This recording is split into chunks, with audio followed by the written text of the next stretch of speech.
Robert Louis Stevenson's The Strange Case of Dr. Jekyll and Mr. Hyde introduced readers to a doctor who wants to separate his good side from his malevolent one.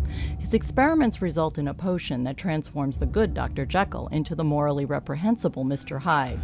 The novella was so popular that the term Jekyll and Hyde became shorthand for describing anyone with a dual nature. There's a face that we hide till the nighttime appears, and what's hiding inside, behind all of our fears, is our true self, locked inside the facade.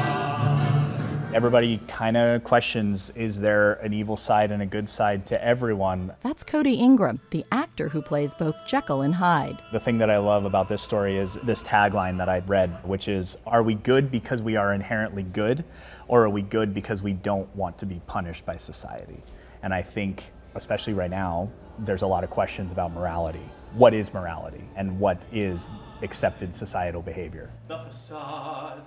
The story has inspired multiple movies, from The Silence to the present day, in part because playing the dual roles is an attractive challenge. As an actor, you spend a lot of time coming up with the character and making them real, but then you have to do it for two different people, and you have to find a way to switch between them and not make it look ridiculous. A movie can use editing and makeup to transform Dr. Jekyll into the monstrous Mr. Hyde, but Ingram has to convey that transformation live on stage, so he takes a more psychological approach.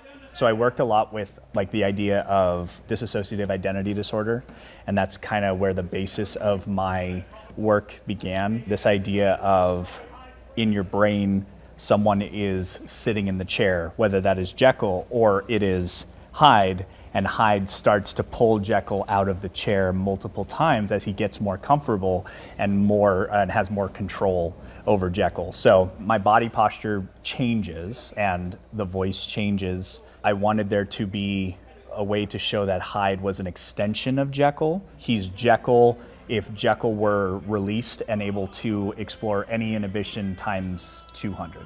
It's a feeling of being alive, filled with evil but truly alive. Audiences who have been dealing with a pandemic and lockdown may be more open to reading Jekyll's duality as a symptom of a mental health disorder. Wildsong's director Eric Ramirez wanted to tap into that. What triggers someone to act one way at one point and another way at another point. And I think it's an interesting topic, especially right now with mental health, and that it's something that we actually are starting to talk a lot more about, and it's more prevalent. I think it's a really good subject to hit and to understand, and I think people, because we are more open about it, as opposed to just an evil genius and a scientist. Actress Amanda Blair plays Lucy, a London working girl. Lucy meets both Jekyll and Hyde. There are good parts to people and there are bad parts to people. One of those resonating things that people can really relate to, because we've all met people that you think you know who they are and then they turn out to be someone else.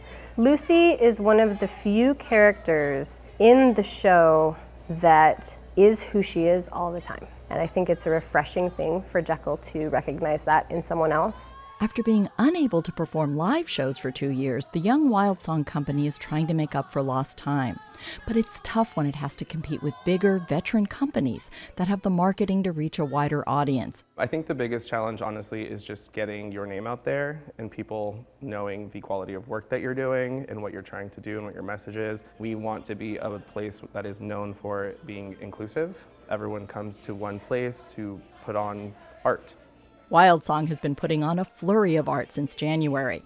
Jekyll and Hyde will be its third show of the year, and it's already prepping 2 more to run before the year's out. The ladies and gents here before you, which none of them ever admits.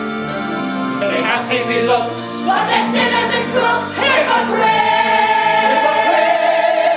There are preachers who kill, there are killers who preach, there are teachers who lie, there are liars who teach. Take your pick. Thanks for watching. I'm Beth Accomando, and I love covering arts and culture for KPBS here in San Diego. If you want to see more of my coverage, then please hit the like and subscribe button and share. Thanks.